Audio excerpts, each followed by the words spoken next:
Нека да попитаме Таро. Ще ви потърся ли отново на мислени от вас човек? Напомням, че това е общо четене и може да не резонира с всеки. Нека всеки вземе това, което усети. А също така, ако имате нужда или желание за лично четене, може да ми пишете. Услугата се заплаща. И така, нека да попитаме. Ще ви потърси ли намислени от вас човек? Нека да видим какво ще ни покажат картите. Ще ви потърси ли намислени от вас човек?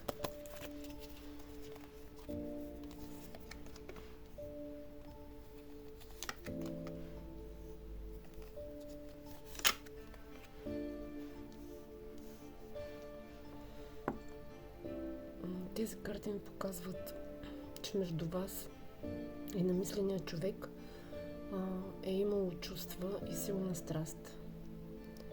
Но също така и много илюзии и объркване.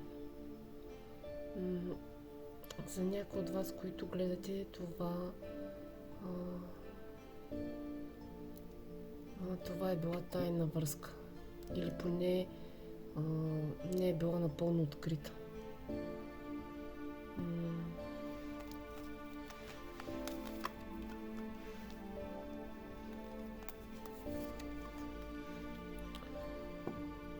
Тук се вижда лутане между различни мисли и варианти. Страхове, съмнения, които пречат на ясните действия. Има желание този човек да бъде водещ и да действа по своя си начин. Когато той реши или тя. Между вас се усеща загуба, има емоционална бедност, има дистанция, чувство за изолация и липса. Но въпреки това картите показват, че има надежда и че не всичко е изгубено.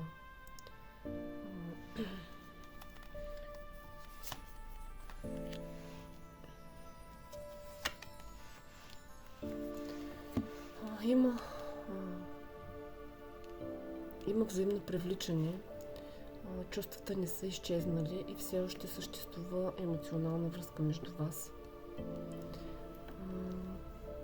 Той или тя ви наблюдава от разстояние. Има любопитство, какво се случва с вас, има интерес, ще се свърже с вас отново, но по-скоро по-плахо и по-предпазливо. Най-вероятно чрез писане от начало. Контактът няма да е веднага и няма да бъде много решителен, но ще дойде. Да, този човек ще ви потърси отново, но не веднага и не много решително. Благодаря ви.